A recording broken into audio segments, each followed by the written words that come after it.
My fiancé kidnapped our 6-month-old daughter and demanded I sign away my rights as her father. My fiancé Becca disappeared with our daughter Lily when she was 6 months old. Just vanished one Tuesday morning in February. No note, no text, nothing. I came home from my shift at the hospital to an empty apartment. Crib gone, clothes gone, even the breast pump gone. I called everyone. Her mother said Becca needed space to figure things out. Figure what out? We have a baby. I don't know, Jason. She just needs time. Give her a few days. I filed a missing person report. The cops said adults can leave if they want, but she took my daughter. Is your name on the birth certificate? Of course. Then it's a custody issue. You'll need a lawyer. I spent 2 weeks calling Becca's phone, straight to voicemail. Her sister finally texted me. She's safe. Stop harassing our family. Harassing?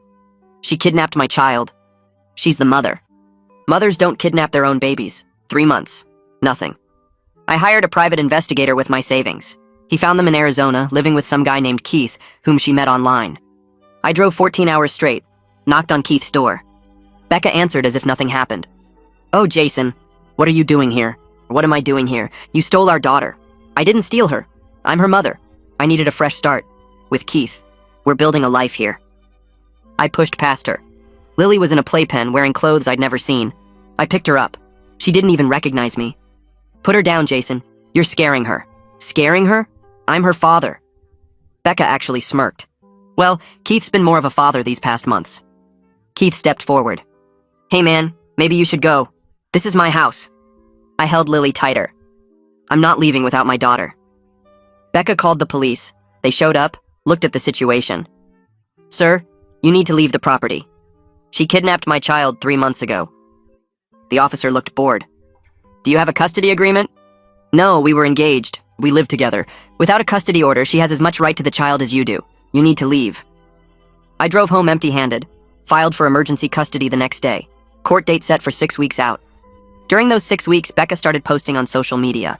Pictures of her, Keith, and Lily. Happy little family. Keith is teaching Lily to crawl. Keith is reading her bedtime stories. My own mother saw them. She looks happy, Jason. Maybe this is for the best. For the best? She stole my daughter. 2 weeks before court, Becca called me. I'm willing to work something out. You can see Lily every other weekend. Every other weekend? I'm her father. Keith and I are getting married. He wants to adopt her. It would be easier if you just signed over your rights. I laughed. Not happening. She got nasty. You were never ready to be a father anyway. Always working, never home. Keith has a flexible schedule. He works from home. Then Keith can watch her during your custody time. My custody time? Jason, be realistic. Courts favor mothers. I'm getting primary custody either way. You can fight it and waste money, or we can settle now. The day before court, she showed up at my apartment. No Keith, but she had Lily. I thought you should see her before tomorrow. You know, in case the judge limits your visitation. I'm asking for full custody, Becca. She laughed. Good luck with that. I'm the mother who's been primary caregiver. You abandoned us. Abandoned you? You disappeared. I needed space to heal from our toxic relationship. Toxic? We were planning our wedding. She started crying on cue. You were so controlling. I felt trapped. I had to escape for Lily's safety. For her safety? From what? Becca leaned in close. I've been documenting everything. Your anger issues, your drinking. What drinking? I have 1 beer after shift sometimes. That's not how I'll tell it in court. We got to court. Becca showed up with Keith and her entire family. She'd coached them all. Her mother testified I was absent. Her sister said I was aggressive. Keith testified he'd been more of a father to Lily than I ever was. Then the judge asked about the birth certificate. I submitted Lily's birth certificate as evidence. The judge looked at it, then looked at Becca. Ma'am, you listed Jason as the father. Yes, Your Honor. And you two were never married? We were engaged. The judge turned to me. Have you taken a paternity test? No, Your Honor. She's my daughter. The judge ordered one. Fastest results possible. 3 days later, we were back in court. The paternity test confirmed what I already knew. I'm Lily's biological father. 99.9% match. The judge read the results out loud in court, her voice flat and official, like she was ordering coffee instead of confirming my entire world. Becca's lawyer stood up before I could even process it. Your Honor, while we acknowledge the paternity results, biology alone doesn't establish fitness as a parent.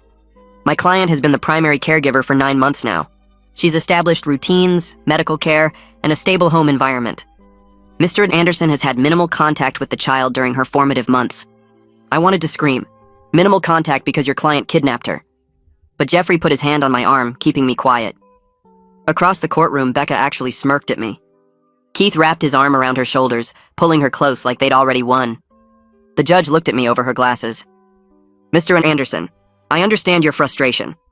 However, family courts prioritize the best interests of the child above all else. I'm ordering a full custody evaluation by a court-appointed psychologist. In the meantime, you'll have supervised visitation twice weekly at an approved facility. Each visit will be 2 hours. The evaluation will take approximately 6 weeks. My chest felt tight. 2 hours. Twice a week. That's all I got after months of fighting. Becca gets to play house with Keith while I get 4 hours a week with my own daughter. The judge continued talking about evaluation procedures and filing deadlines, but I couldn't focus on anything except those 4 hours. Jeffrey's office smelled like old coffee and paper. He sat across from me at his desk, pulling out a yellow legal pad covered in notes. I know this isn't what you wanted to hear today. I slumped in the chair. I'm her father. The test proved it. He nodded slowly. Biology matters, Jason. It absolutely matters. But family courts have a strong bias toward the primary caregiver, and Becca established that role during those 3 months she was gone. Even though she stole Lily. Even though... He tapped his pen against the pad. The system sees a mother who's been caring for an infant full-time versus a father who works long hospital shifts.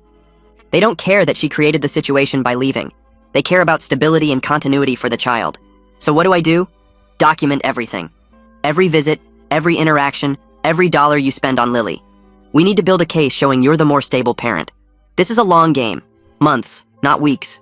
Maybe longer. I thought about my bank account, already drained from hiring the private investigator and Jeffrey's retainer. How much is this going to cost? He didn't look away. A lot. Custody battles are expensive, especially when the other side is fighting hard. I can work with you on payment plans, but you need to know this could run into tens of thousands. My savings were almost gone.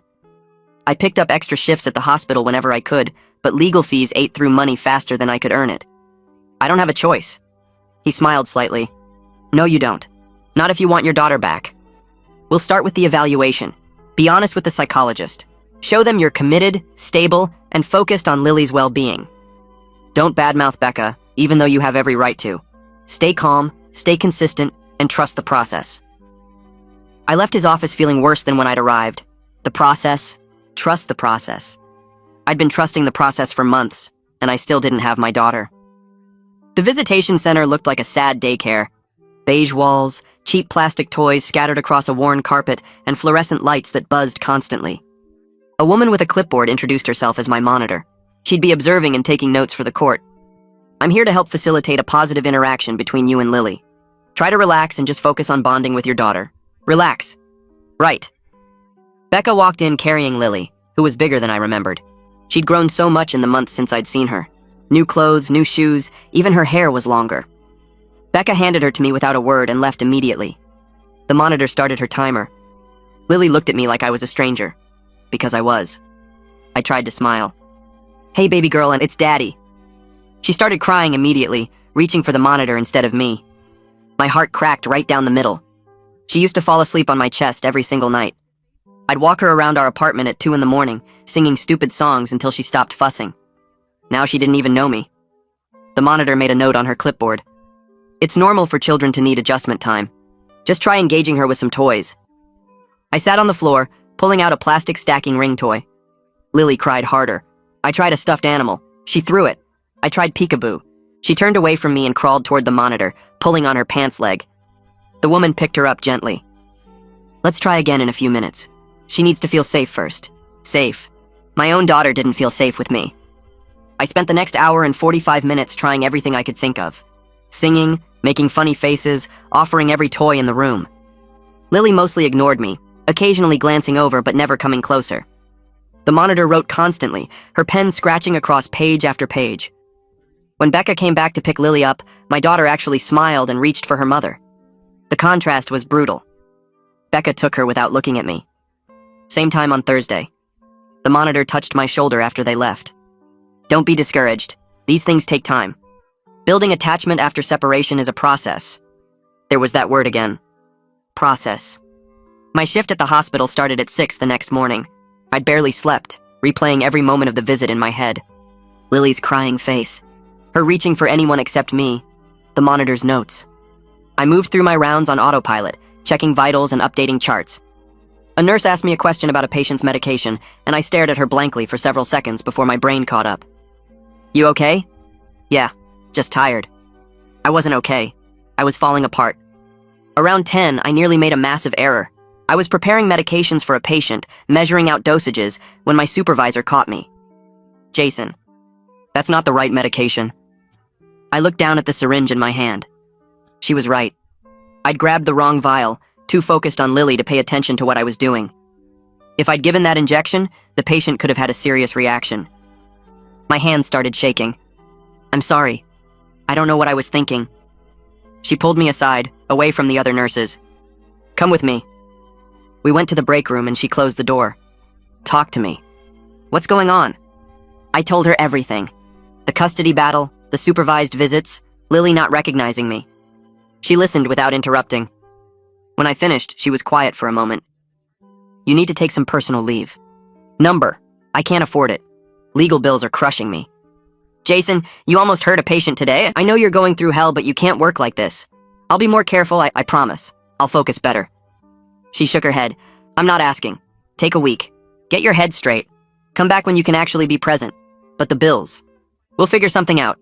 Your health and your patient's safety come first." I spent my lunch break sitting in my car in the parking lot, crying so hard I couldn't breathe. Everything was falling apart. My daughter didn't know me. My job was at risk. My savings were gone. And I still had months of fighting ahead of me. 2 weeks after the first hearing, Becca's lawyer filed another motion. Jeffrey called me at work to tell me. They're requesting child support. My stomach dropped. I barely have any custody time. Doesn't matter. You're the father. You have financial obligations. They're arguing you abandoned those obligations when Becca left. I didn't abandon anything. She disappeared. I tried to find them. I sent money. I know. We'll counter with documentation of everything you did to locate them and provide support. But Jason, you need to prepare yourself. The judge will probably order temporary support payments while the custody case proceeds. How much? He paused. Based on your income and the current custody arrangement, probably around $800 a month. $800. I was already stretched thin. That would break me completely. This is insane. I don't even get to see her except 4 hours a week. Jeffrey's voice was calm but firm.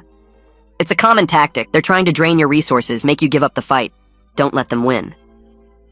We spent the next week gathering bank statements, text messages, phone records, anything showing I'd tried to find Lily and support her.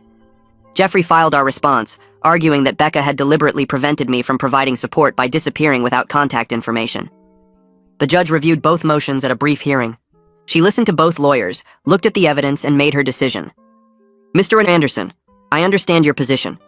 However, you do have financial obligations to your child regardless of the custody arrangement. I'm ordering temporary child support of $750 per month, effective immediately. $750 every month, on top of Jeffrey's fees, on top of rent and bills and everything else." Becca smiled as we left the courthouse. Keith had his arm around her waist. They looked like they'd won the lottery. My phone rang 3 days later. Mom's name on the screen. I almost didn't answer. She'd hurt me with her initial reaction, suggesting maybe Becca having Lily was for the best. But I picked up anyway. "Jason, honey, I'm so sorry." "For what?" "For not believing you at first. For not understanding what she did to you. I should have been on your side from the beginning." I sat down on my couch, suddenly exhausted. "It's okay." "No, it's not. I saw the pictures she's posting online with that man, acting like he's Lily's father. It made me sick. You're her father, you're my son. And I want to help however I can." Something in my chest loosened slightly. "I don't know what you can do. I can come to your next visit. Help Lily feel more comfortable. She knows me. Maybe having family there will help her warm up to you." I hadn't thought of that. The monitor had said Lily needed to feel safe. Maybe my mother's presence would help. "You'd do that?"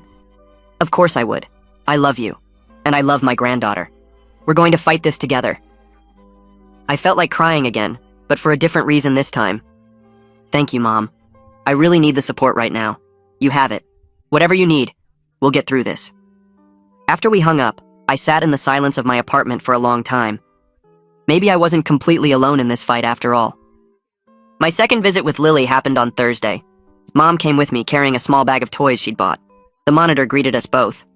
Family visits often help children feel more secure. This is a good idea. Becca dropped Lily off and left quickly. This time, Lily didn't cry immediately when she saw me. She looked curious instead, especially when she noticed my mother. Mom sat on the floor and started singing softly. It was an old lullaby she used to sing to me when I was little. Lily's head turned toward the sound. She crawled closer, watching Mom's face. Mom kept singing, gentle and calm, and held out her hand.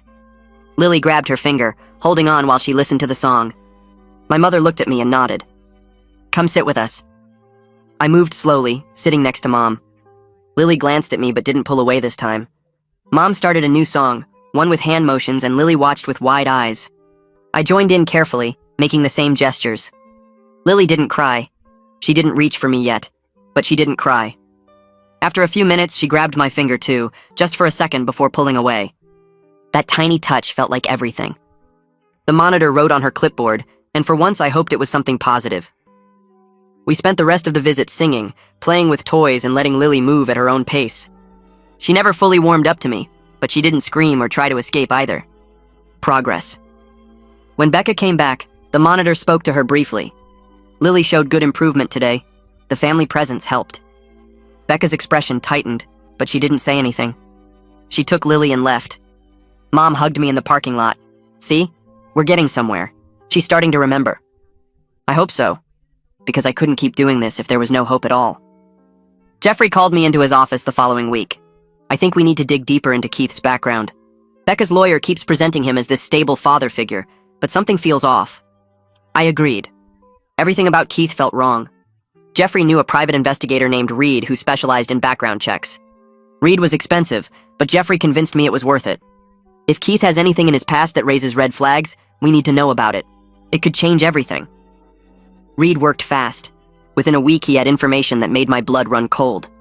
He came to Jeffrey's office to present his findings. I pulled Keith's social media history going back 6 years. He's been in 3 serious relationships during that time. Each one followed the same pattern. He meets a single mother online, moves in within weeks, presents himself as a father figure to her kids. Then what happens? Reed flipped through printed screenshots. The relationships end badly. In 2 cases, the mothers filed restraining orders. In one case, there was a custody dispute where the biological father accused Keith of trying to push him out of his kid's life. The case settled out of court, but the accusations are documented. I felt sick. This is who Becca brought into Lily's life. Jeffrey leaned forward. "This is good for us. It shows a pattern. Keith targets vulnerable women with children. He's not interested in being a stable partner. He's interested in playing house until things fall apart. Can we use this in court?" Absolutely. Reed's going to keep digging, but this alone raises serious concerns about Lily's environment. No judge wants to place a child in a home with someone who has this kind of history. For the first time in weeks, I felt something like hope. I picked up every extra shift the hospital would give me. My supervisor had insisted I take that week off, but after that I was back, working doubles whenever possible. The legal fees were crushing me. Jeffrey's bills, Reed's investigation costs, the child support payments. I was surviving on 4 hours of sleep most nights, running on coffee and determination. My coworkers noticed. I'd lost weight. My uniforms hung looser than they used to. Dark circles under my eyes made me look 10 years older. But they were supportive, covering for me when I had to leave for court appearances or meetings with Jeffrey. One nurse named Sarah pulled me aside during a break. I went through a custody battle 5 years ago, lost almost everything fighting for my son. I won eventually, but it nearly destroyed me. She touched my arm gently. "Don't give up. I know it feels impossible right now. I know you're exhausted and broke and scared, but your daughter needs you to keep fighting. Did it get better? After you won?" She smiled. "So much better. Every sacrifice was worth it. My son is 12 now and we're closer than ever. He knows I fought for him. That matters." Her words kept me going through the next brutal weeks. When I wanted to collapse, I remembered that eventually this would end. Eventually I'd have Lily home. Eventually she'd know I never stopped fighting for her. Becca posted new photos on social media. Keith teaching Lily to clap. Keith reading her a bedtime story. Keith making funny faces while Lily laughed. The captions made me want to throw my phone across the room. Daddy Keith showing Lily how to play. Our little family. Building memories. I called Jeffrey immediately. "She's doing this on purpose. I'm trying to make me lose it." He was calm. "I know. And you're not going to react. Don't comment. Don't message her. Don't engage at all." But he's calling himself her father. That's exactly what we want her to do. Her social media performance actually helps our case. It shows she's more interested in appearances than Lily's actual well-being. A good mother wouldn't post this stuff knowing it hurts you. She'd protect her daughter's relationship with both parents, screenshot everything. I spent an hour going through Becca's entire social media presence, saving every photo, every caption, every comment. Jeffrey was right. She wasn't posting about Lily's development or milestones. She was posting about Keith. Look at us. Look at our perfect life. Look at how Lily loves him. It was all performance, all designed to hurt me and push me out. I saved everything to a folder on my computer. Documentation for court. Proof that Becca cared more about her new relationship than her daughter's need for both parents. My hands shook while I worked, rage and heartbreak mixing together. But I didn't comment, didn't message, didn't give her the reaction she wanted. I just saved the evidence and kept fighting. My third visit started like the others. The visitation center smelled like cleaning products and stale coffee. I showed up 15 minutes early with a bag of toys I'd bought specifically for Lily, soft blocks and a stuffed elephant. The monitor checked me in, same woman as before, clipboard already in hand. She led me to the same sterile room with the same plastic chairs and worn carpet. Lily was in a playpen near the window. She looked up when I walked in. For a second, she just stared at me. Then something changed in her expression. Not recognition exactly, but maybe familiarity. Like she knew my face even if she couldn't place it yet. I sat down on the floor near the playpen and pulled out the stuffed elephant, made it dance a little. Lily watched, curious. I made a silly face, scrunching my nose and sticking out my tongue. She smiled. Actually smiled at me. My chest got tight and I had to look away for a second because tears were pushing at the back of my eyes. When I looked back, she was still watching me. I made the face again. She giggled this time, a real baby laugh. I nearly lost it completely. The monitor wrote something on her clipboard, but for once I didn't care what she was documenting. Lily smiled at me. That was all that mattered. I picked her up carefully, waiting to see if she'd cry or pull away. She didn't. She grabbed my shirt with her little fist and settled against my chest. We sat like that for 10 minutes, maybe more. She played with my fingers and babbled sounds that weren't quite words yet. Then she got fussy and reached for the monitor. I handed her over without arguing. The monitor noted in her report that Lily was becoming more comfortable with me, that the attachment was forming. I left feeling something I hadn't felt in weeks. Hope. Real hope that maybe we could fix this. Reed called 2 days later while I was eating lunch in my car between shifts. He'd found something. Keith's employment history showed a pattern. He'd been fired from his last job at a tech company. The official reason was performance issues, but Reed had talked to someone who worked there. The real reason was inappropriate behavior toward a female coworker. Nothing criminal, no charges filed, but enough that the company let him go quietly. Reed had also pulled Keith's financial records, the public ones at least. Credit card debt over $30,000, multiple cards maxed out, collection notices on 2 of them. But here was the interesting part. Becca had access to money. Her grandmother died 2 years ago and left her about $80,000. Becca had mentioned it once when we were together, said she was saving it for Lily's college fund. Reed found bank records showing regular transfers from Becca's account to Keith's over the past few months. 500 here, 1,000 there.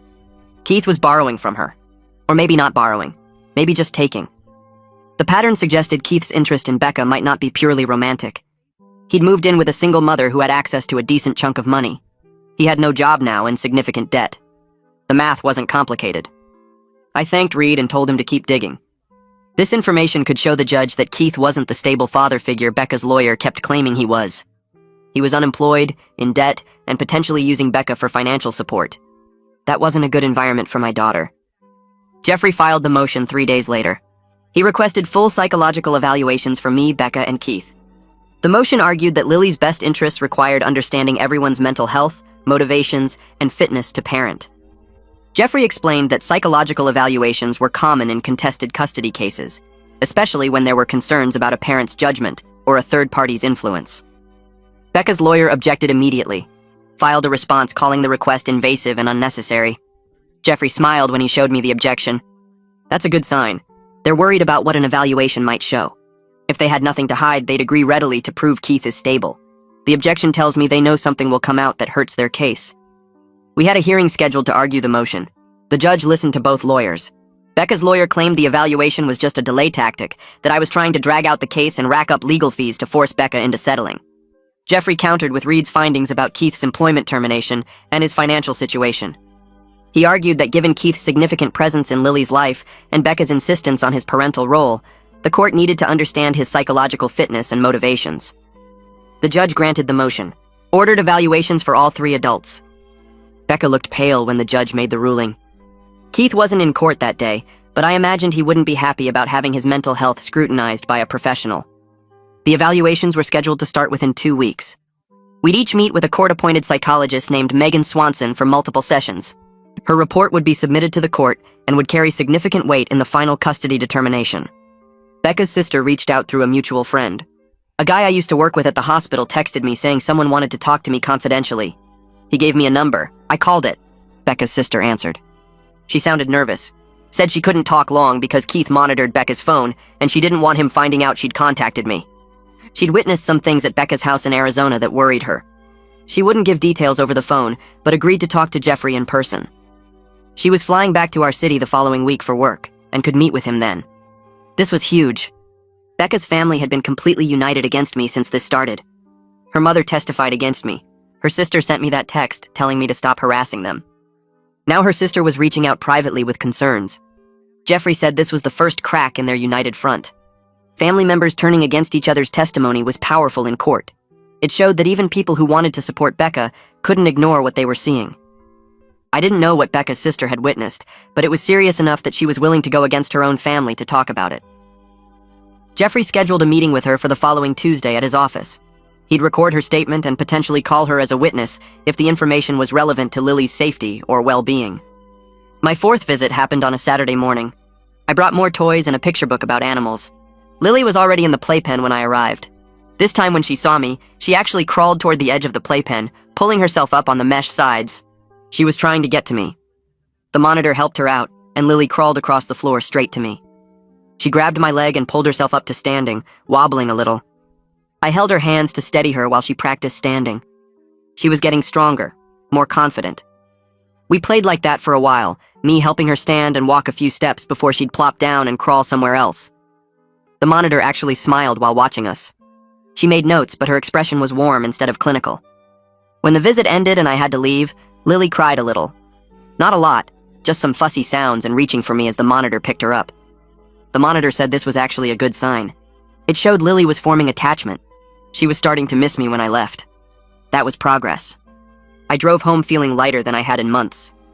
My daughter was remembering me. She wanted me. The bond we'd had before Becca took her was slowly rebuilding itself. My first session with Megan took place in her office downtown. Professional space with diplomas on the wall and comfortable chairs.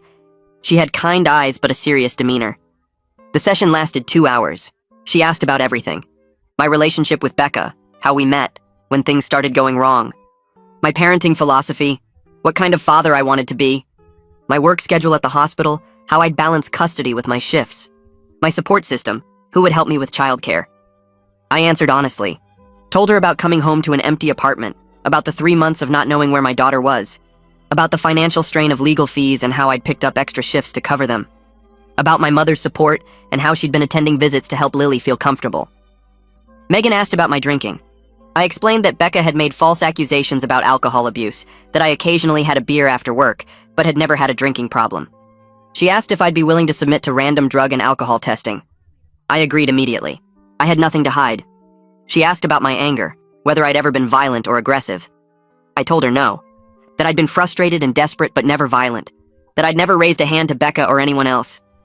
Megan wrote constantly, but her face gave nothing away. I couldn't tell if she believed me or if she thought I was lying.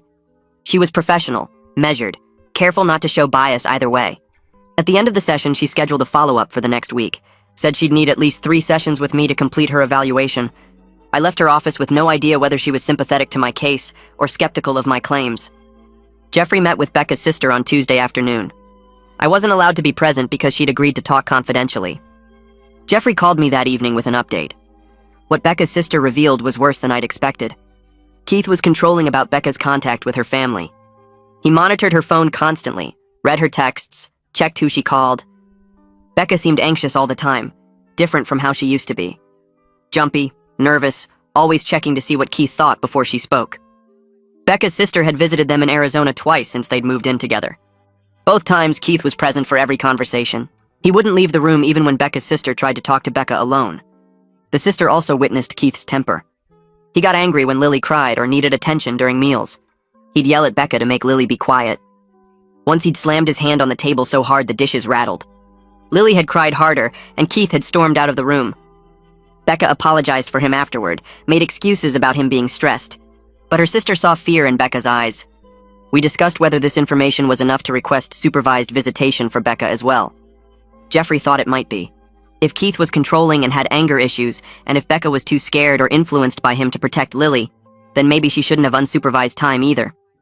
Not until she got away from Keith, or until Keith completed anger management. We decided to hold off on that motion for now.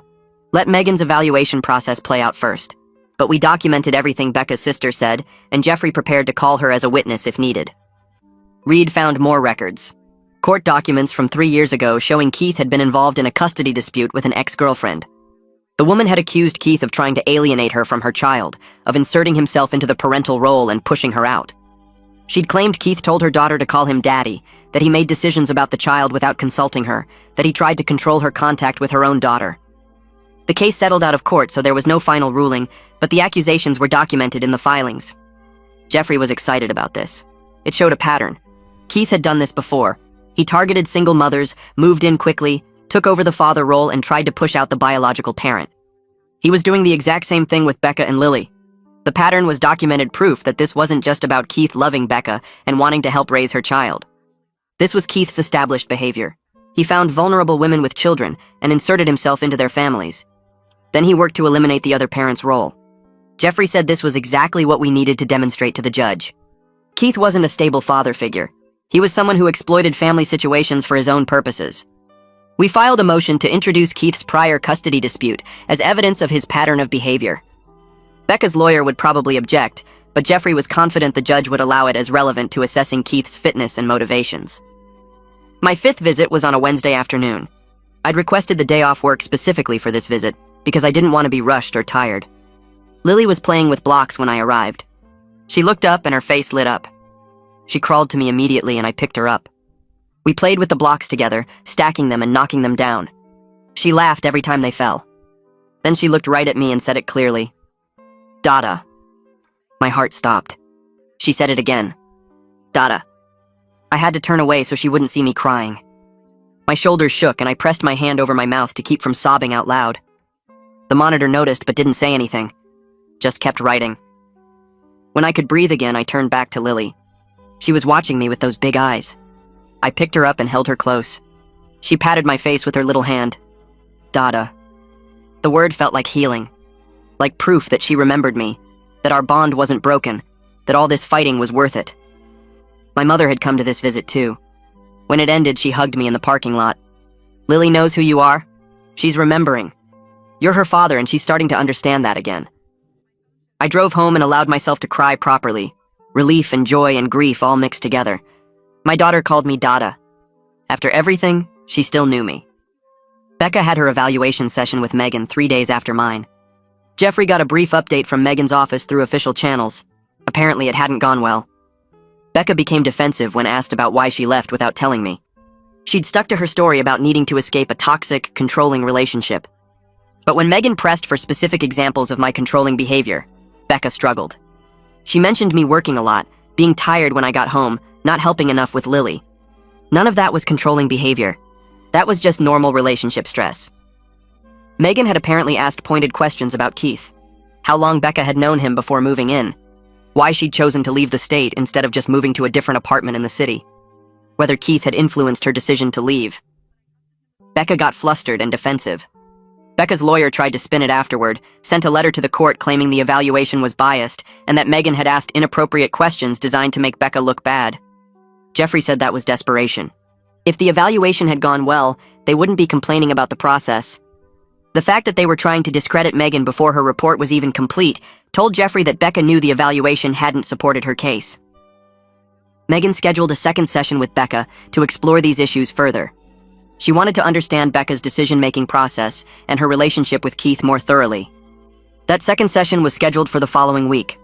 Jeffrey said multiple sessions with one party usually meant the psychologist had concerns that needed more investigation.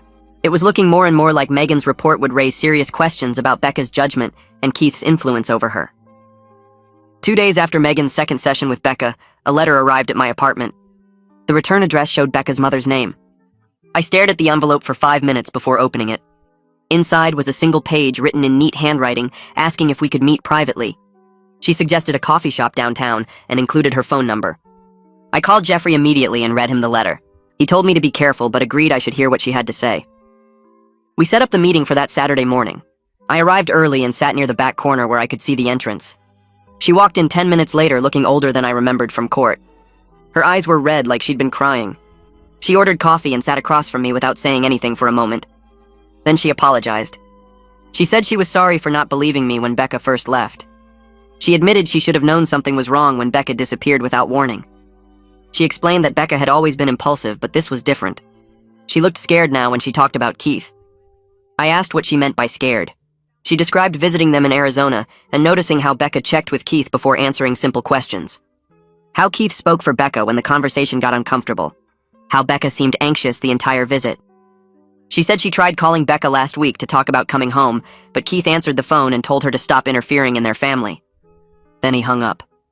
She hadn't been able to reach Becca since. She looked directly at me and said she was worried about both Becca and Lily in that house. She asked what she could do to help. I told her Jeffrey would contact her about testifying. She nodded and said she would tell the truth, even though it meant going against her daughter's stated wishes. She stood to leave, but paused. She said Lily deserved better than what was happening. Then she walked out. I sat there finishing my coffee and processing what just happened. Becca's own mother was willing to testify against her living situation. Jeffrey called it a major development when I told him. He scheduled a meeting with her for the following week to get her full statement documented. Jeffrey got word through his contacts that Keith had his evaluation session with Megan. It didn't go well. Keith apparently spent most of the session talking about himself as Lily's real father. He dismissed my role completely and claimed I was just a biological donor who abandoned his family. Megan pressed him on why he thought it was appropriate to assume a parental role so quickly. He got defensive and said someone had to step up since I wasn't there. When Megan asked about his previous relationships, he became evasive. She asked specific questions about his financial situation and why he moved so often. He struggled to give clear answers. At one point, he accused Megan of being biased against him because Becca had warned him the system favored biological fathers over real parents who did the work. Megan ended the session early and didn't schedule a follow-up with him.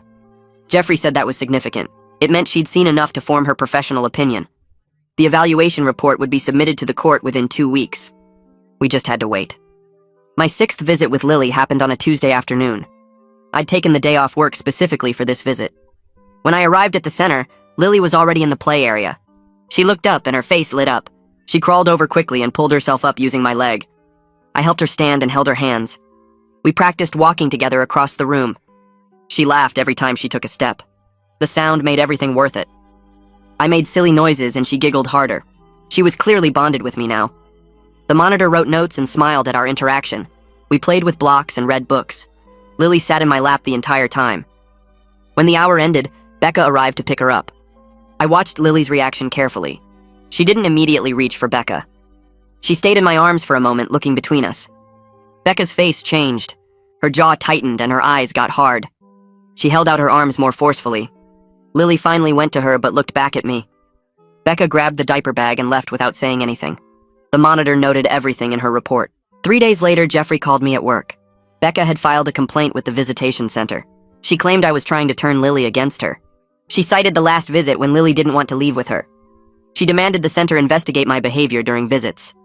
Jeffrey wasn't worried. He said this was projection. Becca was insecure about Lily's growing attachment to me and was lashing out. The complaint actually helped our case by showing her instability and poor judgment. The visitation center reviewed all the monitor's notes from my visits. They found nothing inappropriate in my behavior. The monitor had documented natural father-daughter bonding and age-appropriate play. They dismissed Becca's complaint as unfounded within 48 hours. Jeffrey sent me a copy of their response. It stated clearly that children forming secure attachments with both parents were healthy and expected. The complaint went into our evidence file as another example of Becca's attempts to interfere with my relationship with Lily. November turned into December and the holidays approached. I picked up every extra shift I could get at the hospital. I needed money for Christmas presents for Lily, even though I wouldn't see her on Christmas Day itself. The custody arrangement gave Becca all major holidays this year. I worked doubles and covered for other nurses who wanted time off. My paycheck grew, but I was exhausted. One night in the break room, my coworkers asked why I was working so much.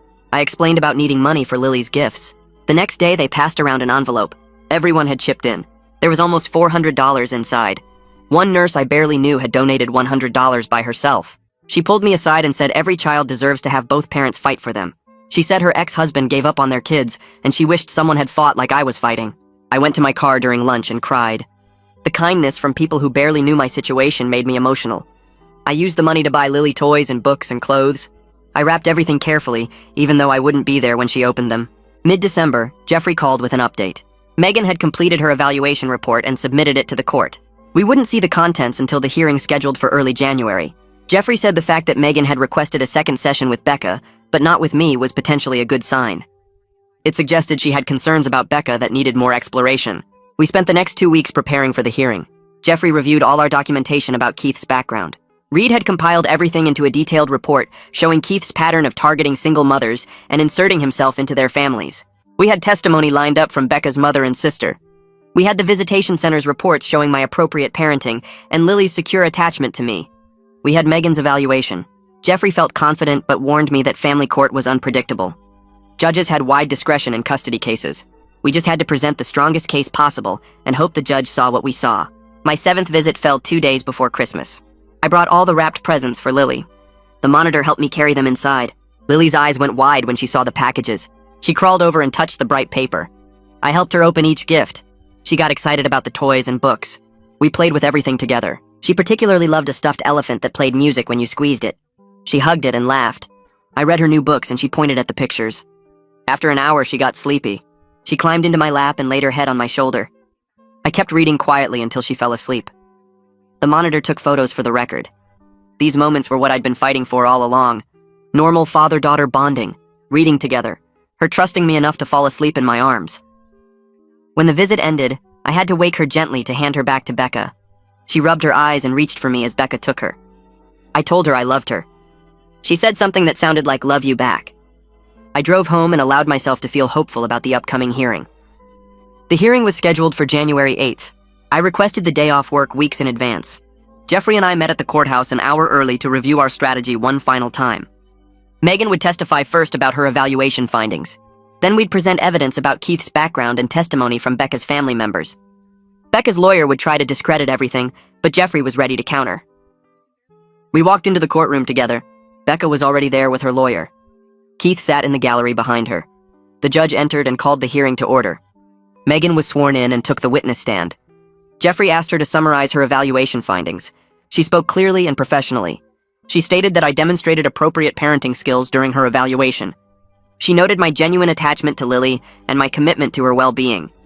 She observed that I had stable employment and housing. She said my support system was strong with my mother's involvement. Then she turned to her concerns about Becca's situation. She noted Becca's defensiveness during both evaluation sessions. She said Becca's explanations for why she left were inconsistent and suggested possible coercion or outside influence. She raised concerns about Keith's boundary issues and the inappropriate speed at which he'd assumed a parental role. She stated that Keith's behavior during his evaluation raised red flags about his motivations and his understanding of healthy family dynamics.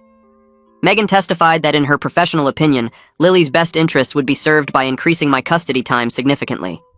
She recommended transitioning to unsupervised visitation immediately. She suggested working toward shared custody with equal time. Most importantly, she stated that Keith should not be allowed to interfere with my parental relationship with Lily.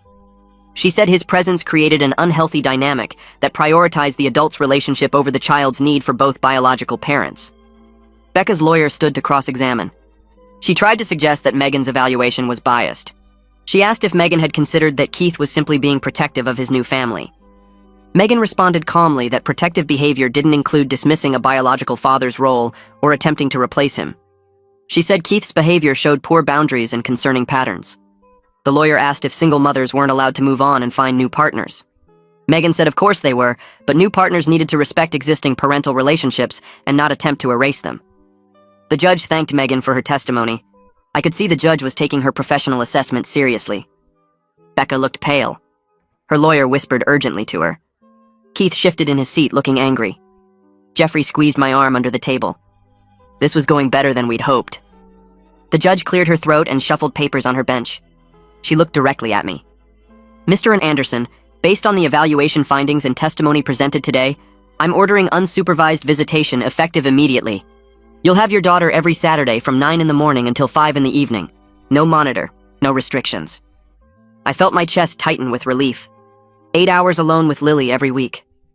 The judge continued speaking. We'll reconvene in 2 months to discuss permanent custody arrangements. Both parties should prepare for that hearing with updated documentation. Court is adjourned. The gavel came down. Jeffrey grabbed my arm and squeezed hard. Becca stood abruptly, her chair scraping loud against the floor. Her face was red and twisted. She turned to her lawyer and started talking fast, her hands moving in angry gestures. Keith appeared from the gallery and followed them into the hallway. I could hear his raised voice through the door. Jeffrey packed his briefcase slowly, giving me time to process. You did it. First major victory. Unsupervised visits mean the court trusts you. I nodded but couldn't speak yet. My mother hugged me from behind. I'm so proud of you. When can we see her? This Saturday. I get her this Saturday. I walked out of the courtroom and saw Keith arguing with Becca's lawyer near the elevators. His face was purple with anger. Becca stood between them looking small and defeated. I turned away and headed for the stairs instead. Saturday morning arrived freezing cold with clear blue skies. I'd barely slept the night before, too nervous about my first unsupervised visit. I pulled up to the exchange location at 8:50, 10 minutes early. Becca's car was already there.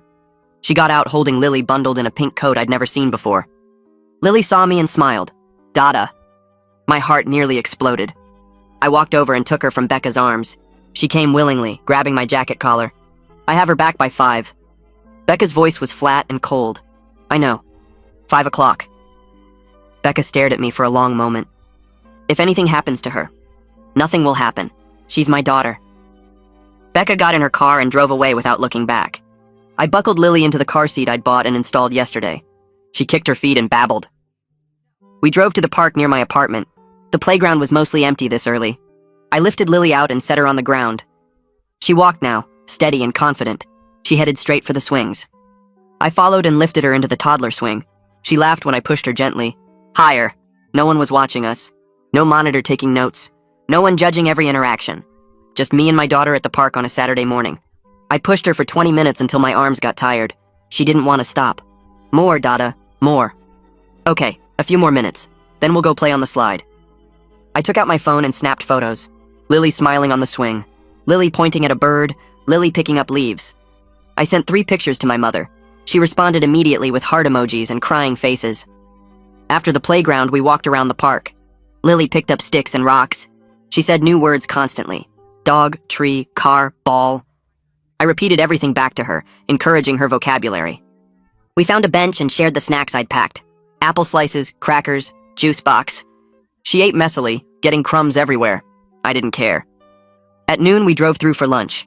Lily ate chicken nuggets in her car seat while I drove us to a different park across town. She fell asleep on the drive. I parked and let her nap, sitting in the driver's seat and watching her breathe. Her face looked peaceful, relaxed. She woke after 40 minutes and we played at the second playground. She was braver here, climbing higher, going down bigger slides. I stayed close but let her explore. A few other parents arrived with their kids. They smiled at us. Normal Saturday morning at the park, just a dad with his daughter. Nothing unusual, nothing supervised. At 3 o'clock, Lily started getting cranky. Time to head home. I drove back toward the exchange location, taking the long way. She fell asleep again in her seat. I pulled into the parking lot at 4:50. Becca's car wasn't there yet. I kept driving around the block, not wanting to wake Lily early. At 4:58, I parked and gently unbuckled her. She stirred but didn't wake fully. Becca pulled in at 5 on the dot. I got out holding Lily. Becca walked over and reached for her. How was she? Perfect. We had a great day. Any problems? No problems. She ate well, took 2 naps, played at the park. Becca took Lily from my arms. Lily woke up and looked confused. Mama? Yeah, baby, we're going home now. Lily looked back at me over Becca's shoulder. Bye, Dada. Bye, sweetie. I love you. I watched them drive away. My arms felt empty. My chest ached. But I had another Saturday coming in 7 days. Wednesday afternoon, my phone rang while I was at work. Unknown number. I stepped into the hallway to answer. Hello? Mr. Anderson? This is Sandra Michaels from Child Protective Services. My stomach dropped. We received a complaint regarding your daughter, Lily. What kind of complaint? The caller alleged you returned the child with injuries after your visitation last Saturday. We're required to investigate. What injuries? I didn't hurt her. I understand this may be upsetting. I need to schedule a time to speak with you and inspect your home. When? As soon as possible. Tomorrow morning? I agreed and hung up. My hands shook. I called Jeffrey immediately. Becca filed a CPS complaint. She's claiming I hurt Lily. He sighed heavily. Of course she did. What's the allegation? Some kind of injury. They wouldn't give details. Don't panic. CPS has to investigate every complaint. Just cooperate fully and tell the truth. They'll see there's nothing to it. I could barely focus the rest of my shift. That night I cleaned my apartment top to bottom even though it was already clean. I checked every corner for anything that might look concerning. The next morning, Sandra Michaels arrived at 9. She was a tired-looking woman in her 40s carrying a thick folder. She asked to see where Lily would sleep. I showed her the small bedroom area I'd set up. She took notes. She asked about my work schedule, my childcare plans, my support system. I answered every question honestly. She inspected my kitchen, bathroom, living room. She opened my refrigerator and cabinets. More notes. Can you tell me what happened during your visit Saturday? We went to the park. She played on the swings and slides. We had lunch. She took naps in the car. We played at a second park. That's it. Did Lily fall or get hurt in any way? Not that I saw. She was fine the whole day. Sandra pulled out a photo from her folder. This bruise on her leg. When did this occur? I looked at the photo. Small purple bruise on Lily's shin. I don't know. She didn't have that when she was with me. Are you certain? Positive. She was wearing pants the whole day. I would have noticed if she got hurt. Sandra made more notes. I'll need to verify some information. I'll be in touch. She left after 30 minutes. I called Jeffrey again. The bruise is on her shin. I swear she didn't get it while she was with me. He was quiet for a moment. Does Lily go to daycare? Yeah. Becca mentioned she's in daycare 3 days a week. Get the name and address. I'll have someone check if they have incident reports. 2 days later, Jeffrey called back. The daycare has documentation. Lily fell on the playground Friday afternoon. They noted the bruise and had Becca sign an incident report. The bruise happened the day before your visit. Relief flooded through me. So CPS will close the case? Jeffrey sounded satisfied. Already did. Sandra called me this morning. She reviewed the daycare records and closed the investigation. No finding of abuse or neglect. But this shows Becca's getting desperate. She's willing to make false allegations to hurt your case. That works in our favor long term. I hung up and sat on my couch. My hands were still shaking from stress. Becca had tried to paint me as someone who hurt our daughter. She'd called CPS and lied. The woman I'd planned to marry was willing to destroy me to keep Lily away. Reed called me the following Tuesday. I've got information on Keith you need to hear. What did you find? He got fired. From the work-from-home job? When? 3 weeks ago. Performance issues according to my source at the company. He missed deadlines, didn't respond to emails, basically stopped working. So he's unemployed? Completely. And he's got no other income that I can find. He's living off Becca now. I thanked Reed and called Jeffrey. This is huge. Becca's lawyer has been arguing Keith provides stability and financial support. If he's unemployed and dependent on her, that argument falls apart. Jeffrey sounded energized. I'll file a motion to present this at the follow-up hearing. The judge needs to know the household situation has changed. We can also argue this creates financial stress that impacts Lily's environment. The motion was filed that afternoon. Becca's lawyer objected, calling it irrelevant to custody. The judge disagreed and allowed the evidence. Jeffrey sent me a text later. Hearing is set for March 15th. Get ready. My second unsupervised Saturday arrived. I picked up Lily at the exchange location. She ran to me when she saw me. Dada! I scooped her up and she wrapped her arms around my neck. I'd decided today was the day to bring her to my apartment. She needed to see where I lived. We drove to my building and I carried her upstairs. She looked around with wide eyes. This is Daddy's home. You have a special room here. I set her down and she immediately started exploring. She touched everything. The couch, the coffee table, the TV remote. I followed her around, making sure she stayed safe. She found the bedroom area I'd set up. Crib with pink sheets. Toy box full of stuffed animals and blocks. Small bookshelf with board books. Her face lit up. Mine? Yes, baby. This is your room at Daddy's house. She climbed into the toy box and started pulling out toys. She played for an hour, completely absorbed. I sat on the floor with her, building block towers for her to knock down. She laughed every time they fell. Around noon, she started rubbing her eyes. Sleepy? She nodded. I picked her up and put her in the crib. She didn't protest. I gave her a stuffed bear and covered her with a blanket. She stuck her thumb in her mouth and closed her eyes. I stood there watching her sleep in the crib in my apartment. My daughter sleeping in my home. She napped for 90 minutes. When she woke up, she seemed completely comfortable. No crying, no confusion, just happy to be there. We had lunch at my small kitchen table, sandwiches and fruit. She ate well. After lunch, we played more. She wanted to read books. We sat on the couch and I read to her. She pointed at pictures and named things. Cat, moon, baby. At 4, I packed up her things. Time to go back to Mama. She pouted but didn't cry. We drove to the exchange. Becca was waiting, arms crossed. How was it? Good. She came to my apartment for the first time. She did great. Becca's expression tightened. You took her to your apartment? That's allowed now. Unsupervised visits. She explored and took a nap there. She was comfortable. Becca grabbed Lily without responding. They drove away. I felt good about today. Lily was adjusting to having 2 homes. She was bonding with me. Everything was moving in the right direction. Jeffrey called me Wednesday evening. We got a witness. Becca's childhood friend Haley reached out. She wants to talk. About what? Keith. Apparently Becca's been confiding in her about problems in the relationship. Haley's worried about Lily's safety. I met with Haley and Jeffrey at his office Friday morning. She was a thin woman with nervous energy. She kept wringing her hands. I've known Becca since we were kids. We've been best friends for 20 years. She paused. I'm worried about her. And about Lily. What are you worried about? Haley looked down. Keith has a temper. Becca told me he gets really angry when Lily cries at night. He yells at Becca to make her stop. Has he hurt anyone? Not that I know of. But Becca said he punches walls when he's mad. She sent me pictures. There are holes in the walls of their house. Jeffrey leaned forward. Would you be willing to testify about this? Haley nodded slowly. I don't want to hurt Becca, but I'm scared for Lily. If Keith is that angry around a baby, what happens when she gets older and harder to manage? I think Jason should have custody, at least until Becca gets away from Keith. Jeffrey made notes. This is good. Very good. We'll call you as a witness at the March hearing. Jeffrey called me Tuesday morning with news about the home study. The social worker filed her report from the Arizona visit. I could hear papers rustling on his end. It's not good for Becca. Not good at all. What did she find? Holes in the walls. Multiple holes. Keith apparently punches walls when he gets angry. The neighbors complained to the social worker about loud arguments coming from the house at all hours. One neighbor said she almost called the police twice in the past month because of the yelling. My stomach tightened. Was Lily there during these arguments? The report doesn't specify, but the neighbor mentioned hearing a baby crying during at least one incident. Jeffrey paused. There's more.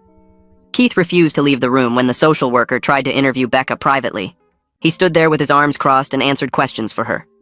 The social worker noted Becca appeared anxious throughout the entire visit and kept looking at Keith before responding to anything. That's concerning. Very concerning.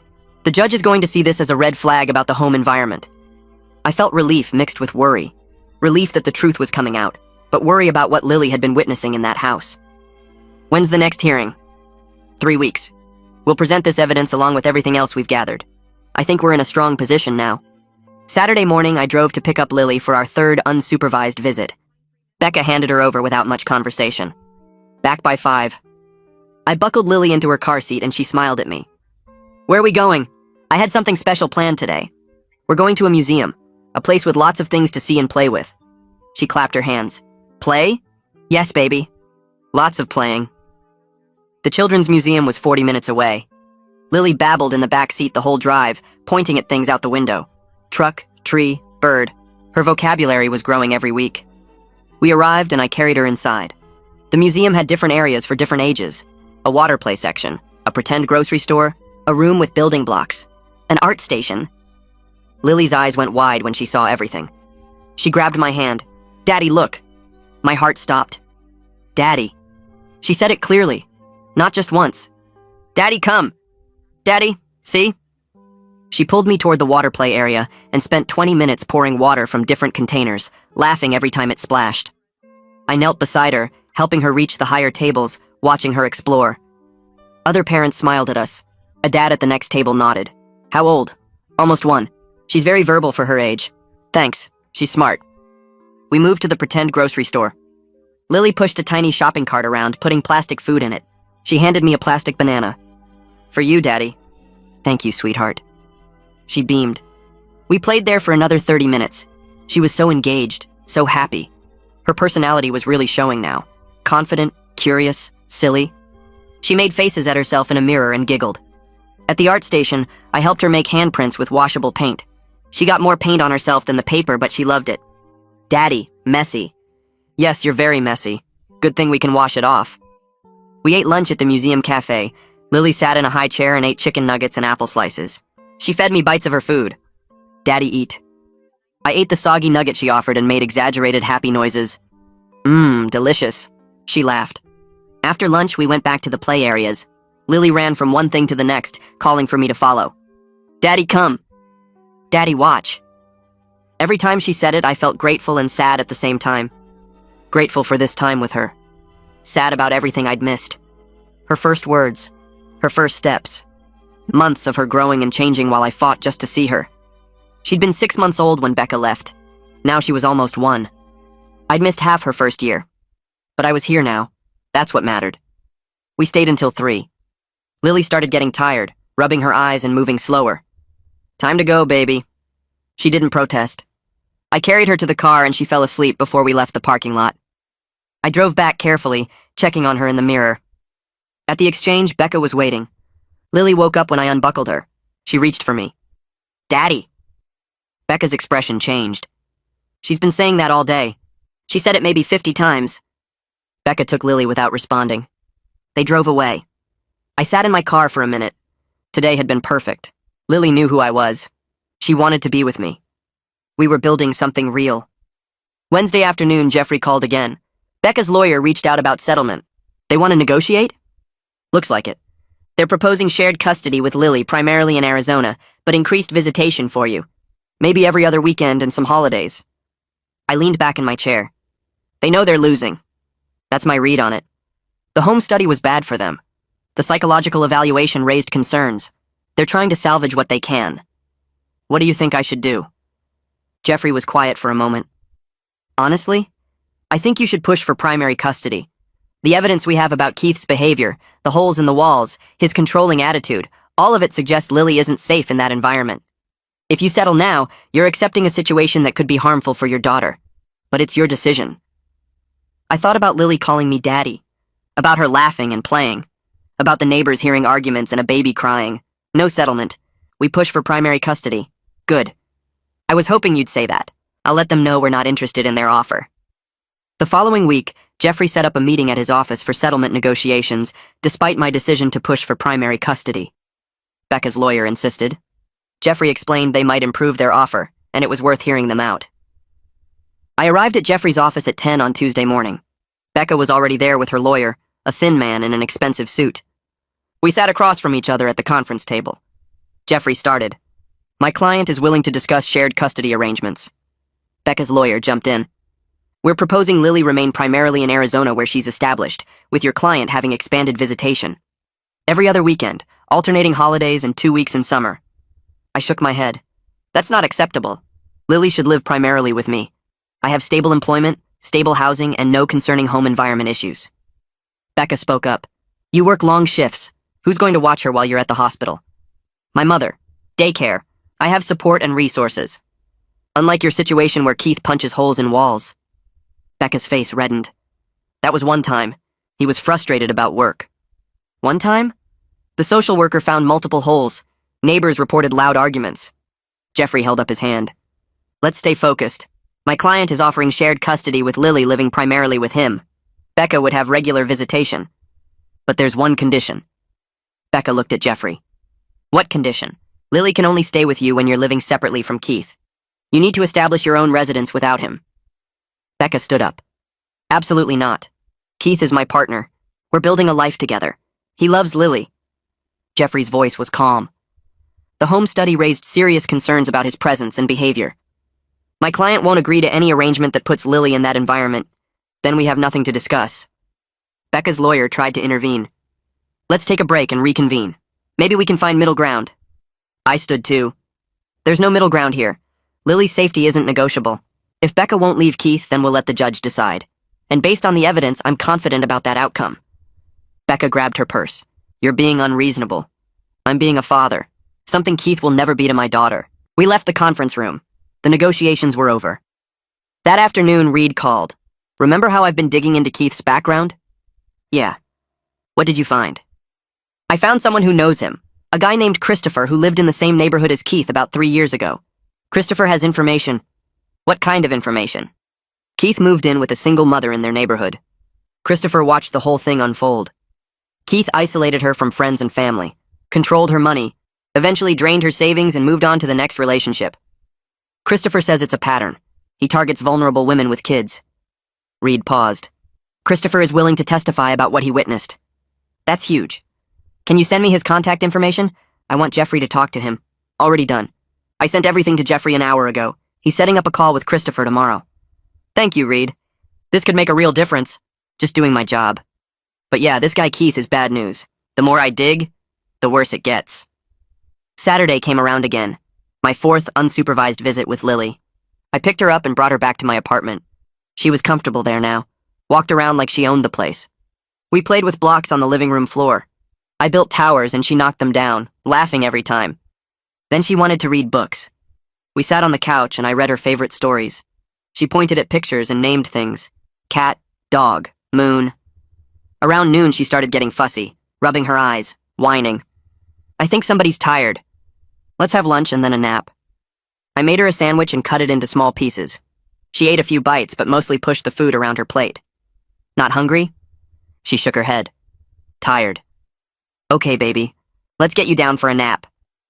I picked her up to carry her to the crib. She went rigid in my arms. No nap. Yes, nap. You're tired. No.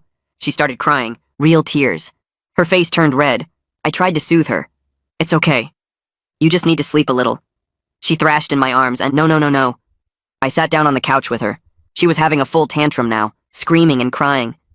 I held her gently but firmly. I know you're tired. I know you don't want a nap, but your body needs rest. She kept crying. I started rocking her slowly, humming a quiet tune. She fought it for a few minutes, then gradually her cries became softer. Her body relaxed against mine. I kept rocking and humming. Within 10 minutes, she was asleep. I carried her carefully to the crib and laid her down. She didn't wake up. I stood there watching her sleep, feeling proud of myself. I'd handled a tantrum, stayed calm, got her to sleep without giving in or getting frustrated. These were the normal parenting moments I'd been fighting for. The hard parts along with the easy parts.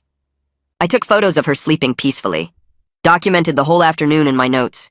Fed her lunch, she had a tantrum, I calmed her down and got her to nap successfully. Jeffrey said documentation was important. Proof that I could handle all aspects of parenting, not just the fun stuff. Lily slept for 90 minutes. When she woke up, she was happy again. No memory of the tantrum. We played more and had a snack. At 4:30, I packed her things. Ready to go back to Mama? She nodded. Okay, Daddy. The drive back was quiet. She looked out the window. At the exchange, Becca took her. How was today? Good. She had a small tantrum before her nap, but I got her calmed down. She's fine now. Becca's eyes narrowed. What kind of tantrum? Normal toddler stuff. She was tired and didn't want to sleep. I handled it. Becca didn't respond, just turned and walked to her car with Lily. Jeffrey called me the next week. The final custody hearing is scheduled. When? Late April. That's 6 months after the paternity test confirmed you're Lily's father. We have about 4 weeks to prepare. What do we need to do? We need to organize all our evidence. Witness testimony from Haley, Christopher, your mother, Becca's mother, documentation of the home studies, Megan's psychological evaluation, everything that shows you're the stable parent and that Keith's presence creates an unsafe environment. Jeffrey paused. We also need to prepare you to testify. You'll be on the stand answering questions about your relationship with Lily, your parenting abilities, your home and work situation. I felt nervous. What if I mess up? You won't. We'll practice. I'll ask you every possible question so you're ready. This is it, Jason. This is what we've been working toward. I know. I'm ready. Over the next few weeks, Jeffrey and I met multiple times. He asked me questions and I practiced answering. Why do you want custody of Lily? Because she's my daughter and I love her. I want to be her father every day, not just on weekends. What makes you a good parent? I'm stable. I have a good job and a safe home. I'm patient and loving with Lily. She's bonded with me and she's happy when we're together. How will you balance work and parenting? My mother will help. I've arranged daycare near the hospital. I've adjusted my schedule to work 4 10-hour shifts instead of 5 8s. I have a plan and support. We went through dozens of questions. Jeffrey made notes on my answers, suggested better ways to phrase things. By the third practice session, I felt more confident. The hearing was scheduled for the last week of April. 6 months of fighting was coming to a decision point. 3 days before the hearing, Becca filed a last-minute motion. Jeffrey called me immediately. She's claiming you have a drinking problem. What? I don't have a drinking problem. I know. It's a desperate move. She's trying to throw anything at the wall to see what sticks. What do? We disprove it. I've already contacted your employer. They're willing to provide testimony about your work performance and the fact that you've never shown up impaired. You also have random drug testing results from the hospital that are all negative. We'll present all of that. The judge isn't going to buy this claim. At the hearing, Becca's lawyer presented their motion. Your Honor, we have concerns about the father's alcohol consumption and its impact on his ability to parent. Jeffrey stood. Your Honor, this is a baseless accusation made at the last minute. We have evidence that directly contradicts this claim. My employer testified. I've supervised Jason for 4 years.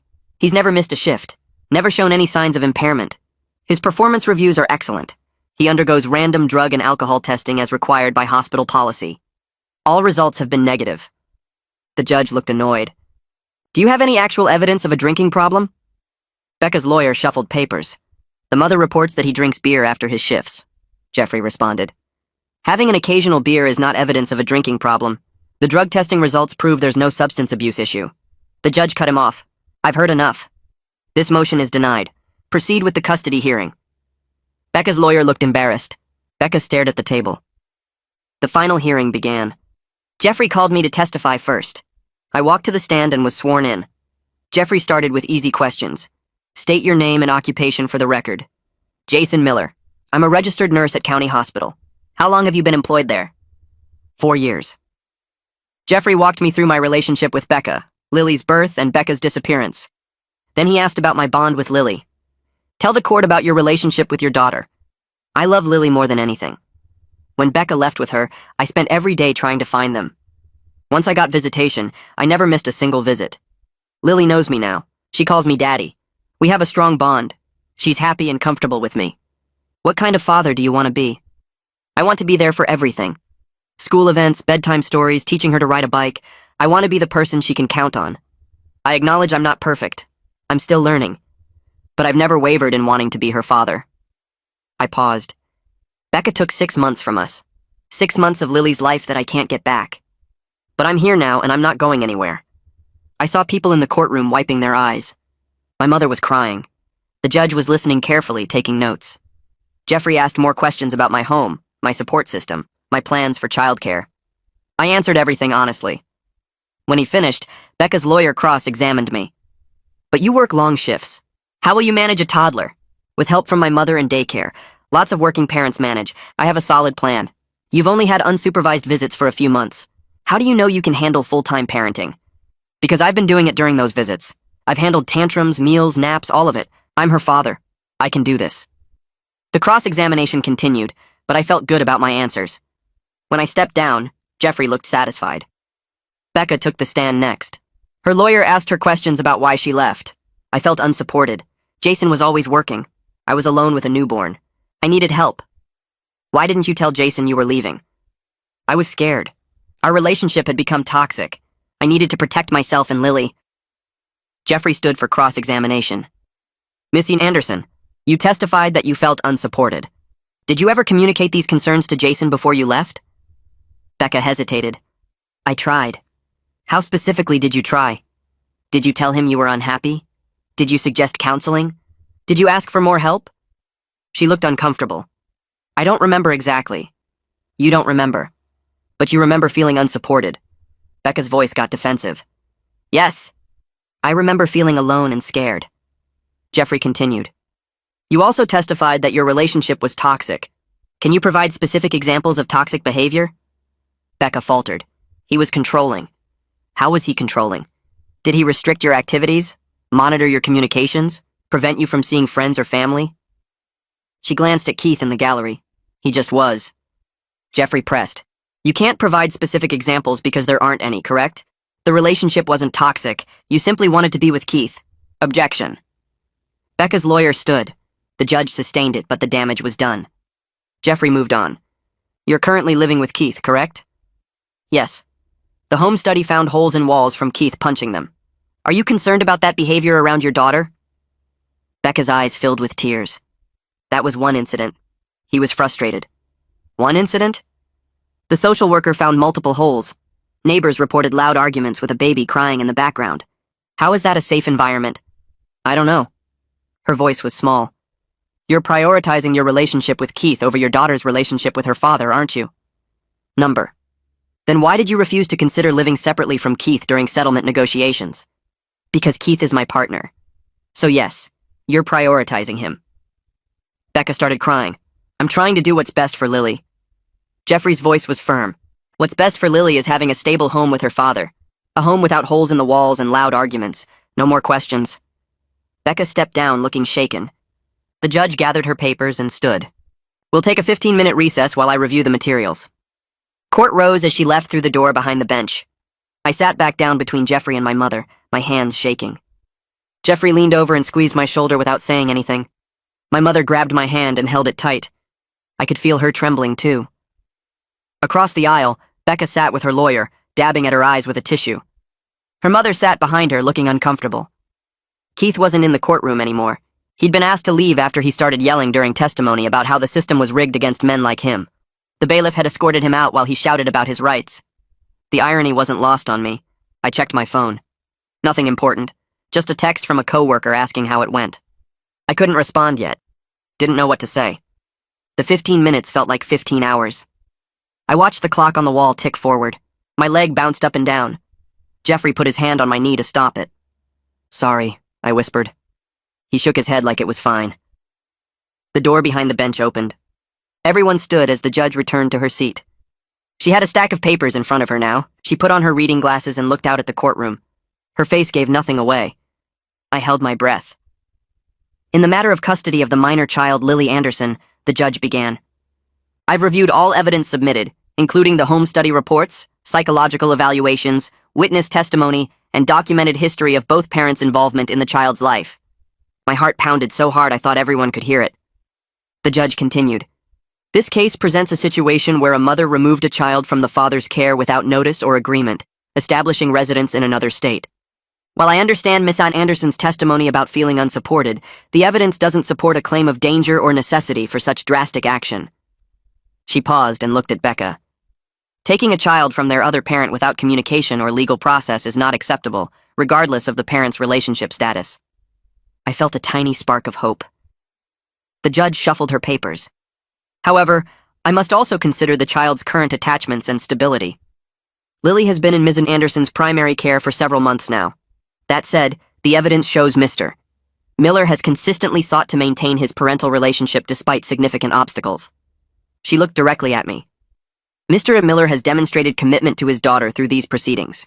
He has maintained employment, completed parenting classes, participated fully in supervised visitation, and shown appropriate parenting skills during evaluations. The psychological evaluation indicates he has a secure attachment with Lily and poses no risk to her well-being. My mother squeezed my hand harder. The judge turned to Becca. Miss Anderson's living situation raises concerns. The home study documented property damage consistent with anger management issues from her partner. Multiple neighbors reported loud arguments. Missy Anderson's partner inserted himself into a parental role inappropriately quickly and demonstrated boundary issues during evaluation. She took off her glasses. Most concerning is Miss Anderson's continued prioritization of this relationship over co-parenting cooperation with Mr. Miller. She refused to consider living arrangements that would facilitate better co-parenting during settlement negotiations. This suggests poor judgment regarding her daughter's need for both parents. I could barely breathe. Therefore, the judge said, I'm ordering primary physical custody be placed with Mr. Miller. The words hit me like lightning. I gasped. My mother started crying beside me.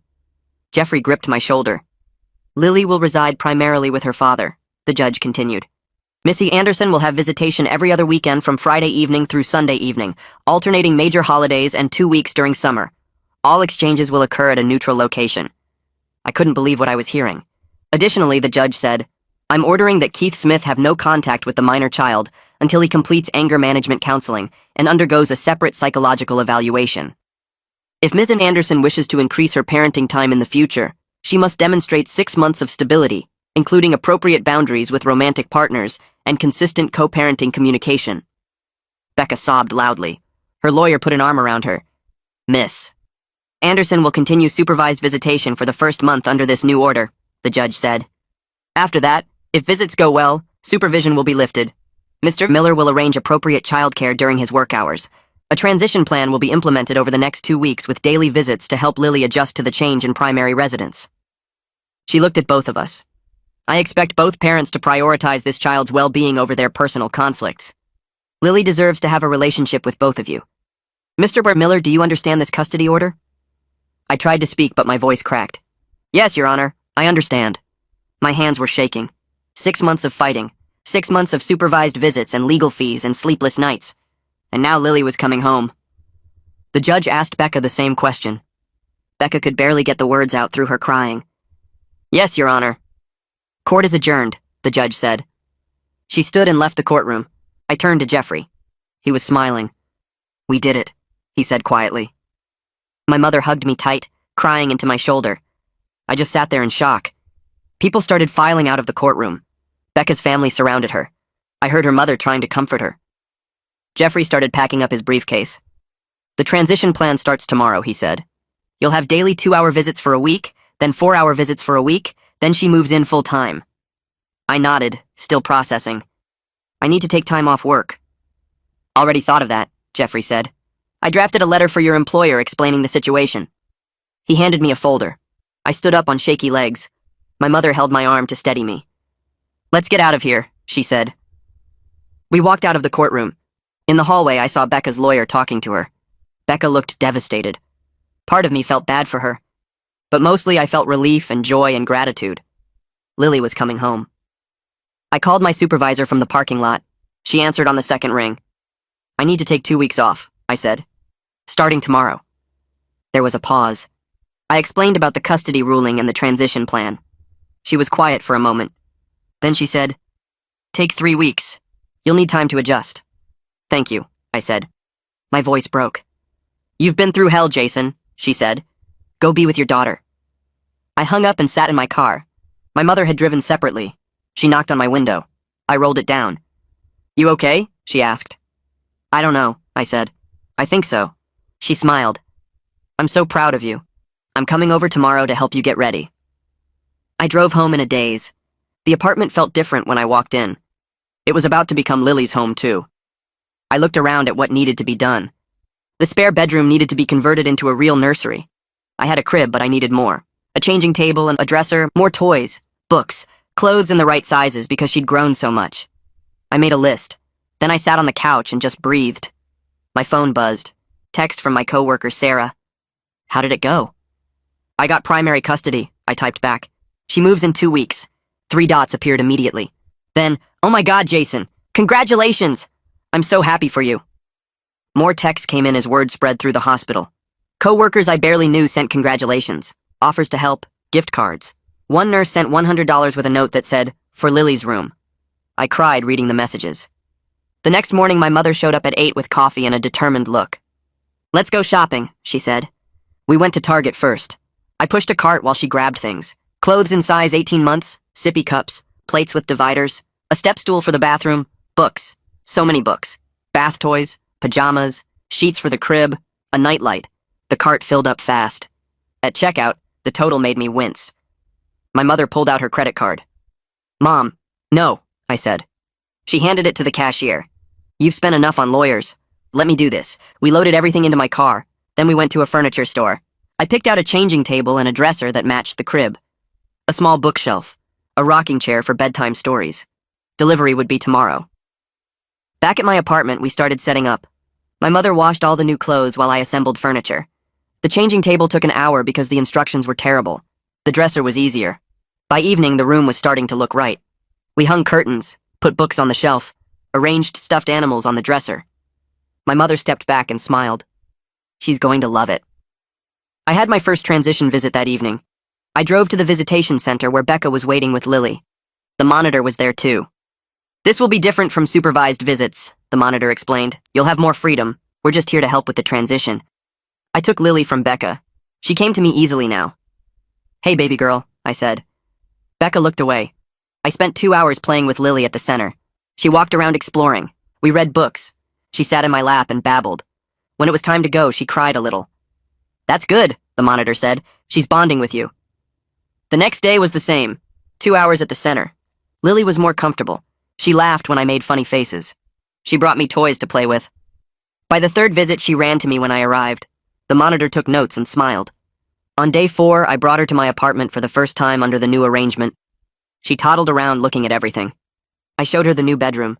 She touched the crib, picked up a stuffed elephant and hugged it. "This is your room," I said. "This is your home now." She didn't understand yet, but she would. My mother came over to help. Lily remembered her from previous visits and reached for her. They played while I made dinner. Simple stuff. Chicken nuggets and applesauce. Lily ate sitting in the high chair I'd bought. She made a mess.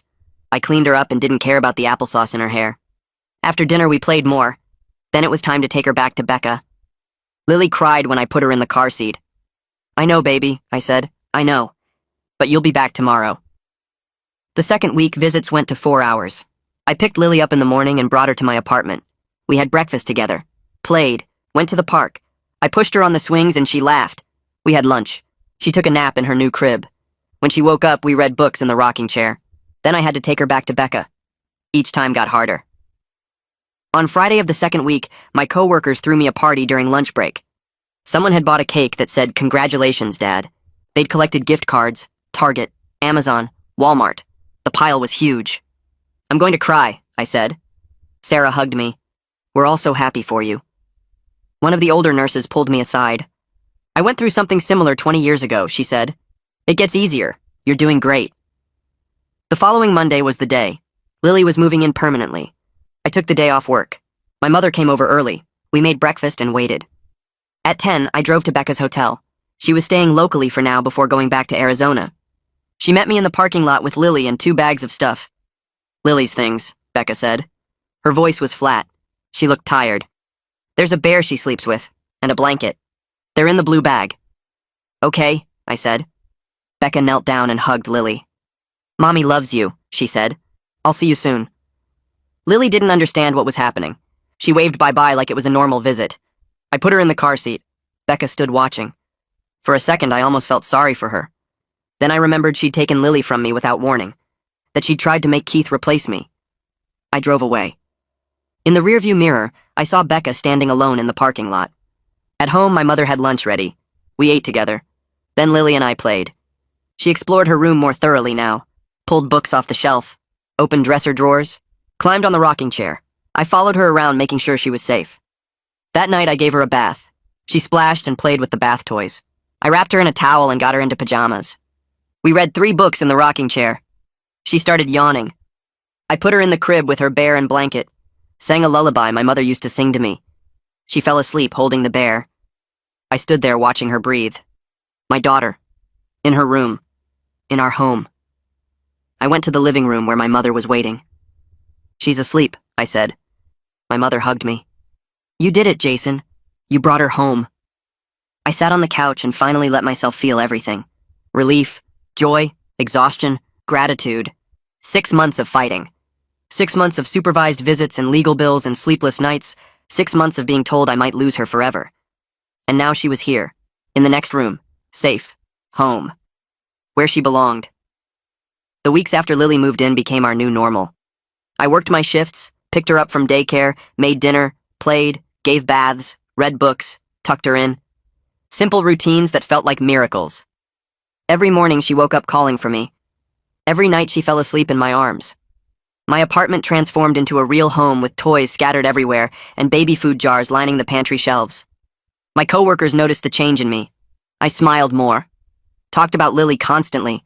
Showed everyone the photos on my phone of her learning to stack blocks or trying new foods. They were genuinely happy for me after watching me fight for months. Becca's visits happened every other weekend at a supervised center. She showed up on time and followed the rules. The monitors reported she engaged appropriately with Lily, though she still cried sometimes when the visits ended. I tried not to feel satisfaction about that. Lily was adjusting well to having 2 parents in separate places. She waved goodbye to Becca without much fuss and reached for me when I arrived for pickup. The bond between us grew stronger every day. She trusted me completely now, knew I would always come back for her. 3 months passed. Summer arrived. Lily turned 1 year old in July. I planned a party at my apartment for her birthday. Invited my mother, my sister, who drove in from 2 states away, several co-workers, and 3 families from daycare whose kids Lily played with. I bought decorations, ordered a cake, prepared food. My mother came early to help set everything up. Lily wore a pink dress my sister bought her and had frosting in her hair within minutes of seeing the cake. Kids ran around my small apartment while adults talked and laughed. It felt normal, happy, like a real family celebration. Becca was allowed to attend for 2 hours as part of her visitation schedule. She arrived exactly on time, carrying a wrapped present. My mother greeted her politely. Becca looked nervous walking into my apartment surrounded by my people. She knelt down and gave Lily the present, a stuffed unicorn that Lily immediately hugged. For those 2 hours, Becca was appropriate. She played with Lily, talked to my mother about how much Lily had grown, thanked me quietly for including her in the party. When her time ended, she kissed Lily goodbye and left without drama. It was the first civil interaction we'd had in nearly a year. I felt something shift. Not forgiveness exactly, but maybe the beginning of learning to coexist. 2 weeks after the party, Jeffrey called me. Becca had reached out through him asking to discuss better communication about Lily's needs and development. She wanted to use a co-parenting app that would document all our conversations and keep everything focused on Lily rather than our personal conflicts. Jeffrey thought it was a good idea. Structure would help, documentation would protect both of us. I agreed. We set up accounts on the app that night. Becca sent her first message the next morning asking about Lily's sleep schedule and favorite foods. I responded with detailed information. She thanked me. The structured communication helped immediately. No more loaded texts, no more arguments, just facts about our daughter. I started sharing Lily's milestones through the app. First time she climbed the stairs, new words she learned, funny things she did. Becca responded with appreciation and sometimes shared memories from when Lily was younger. The distance between us felt less hostile. We were learning to be parents together even if we couldn't be together. Lily thrived with the consistency. Her pediatrician commented during her 15-month checkup about how well-adjusted she seemed. Happy, secure, developing right on track. I kept detailed records of everything. Doctor visits, daycare reports, new skills, growth measurements, shared it all with Becca through the app. Tried to include her in Lily's life despite the miles between us. Fall came. Lily started walking confidently and saying dozens of words. She called me daddy and understood routines completely. Knew that after daycare we went home. After dinner came bath time. After books came sleep. The structure made her feel safe. My mother visited twice a week and Lily lit up every time she arrived. They had a special bond that made me grateful my daughter had a grandmother who loved her so much. Work stabilized too. My supervisor gave me consistent schedules that worked with daycare hours. Colleagues covered for me when Lily got sick. The hospital felt like family supporting me through single parenthood. Jeffrey called in October with news. Becca had completed all her required counseling sessions and anger management classes. The judge agreed to unsupervised visitation. Lily would still live primarily with me, but Becca could have visits without monitors present. Becca's mother had also called Jeffrey to share information. Becca had ended her relationship with Keith and moved into her own apartment back in our home state. She was living alone, working a regular job, attending therapy, making changes that suggested she was prioritizing Lily's well-being over romantic relationships. I felt cautiously hopeful. Maybe Becca was finally becoming the mother Lily deserved. The first unsupervised visit happened on a Saturday. I drove Lily to meet Becca at a park halfway between our homes. Becca looked different. Thinner, tired, but more present somehow. She took Lily for 4 hours. They went to lunch and played at the park. When Becca brought her back, she was exactly on time. Lily seemed happy, not upset or confused, just a kid who spent time with her mom. Becca stood at my car for a moment after buckling Lily into her seat. She looked at me directly for the first time in months. Thank you. For what? For fighting for her. Even when it meant fighting against me. I didn't know what to say. Becca continued. I made terrible choices. Keith was manipulative and controlling. I should have listened to everyone telling me to leave. I should have never taken Lily from you. It was the first time she'd taken real accountability. I'm still angry about what you put us through. I know. I'm sorry. It doesn't fix anything, but I'm sorry. I nodded. Appreciated the acknowledgement, even though it didn't erase months of pain. Visits continued through winter. Becca came every other weekend. Sometimes took Lily for a full day, sometimes just a few hours. Lily adjusted to having 2 homes even though mine was her primary one. She called us both her parents. Seemed to understand she had a mommy and a daddy who lived in different places, but both loved her. Watching her healthy development made everything worthwhile. All the legal bills, all the sleepless nights, all the fighting. Worth it to see my daughter thriving. By spring, Lily was 18 months old. She ran everywhere, talked constantly, showed secure attachment to me while also enjoying time with Becca. She had favorite toys and favorite books, preferences about food, opinions about everything. Her personality emerged fully, and she was funny and stubborn and sweet. My mother joked that she was exactly like me as a toddler. I rebuilt my savings slowly, put money aside each month, started a college fund for Lily even though college was years away. My career moved forward too. The hospital offered me a promotion with better pay and more regular hours. I accepted. Life stabilized into a routine that worked with Lily at the center of everything. Looking back on the past year felt surreal. 12 months ago, I was desperate and terrified, fighting a system that seemed designed to keep fathers from their children, spending every dollar I had on lawyers, wondering if I would ever get my daughter back. Now she slept in the next room, woke up calling for me every morning, knew I was her home. I was proud I never gave up even when everyone told me to accept defeat, even when the odds seemed impossible. Lily would grow up knowing her father fought for her, that she was always wanted and always loved. Becca and I would never be friends. Too much damage, too much pain, but we were learning to coexist respectfully for Lily's sake, using the app to communicate, keeping visits consistent, putting our daughter first. That was what mattered most. Not our failed relationship, not our anger at each other, just Lily. Healthy and happy and safe, finally home where she belonged.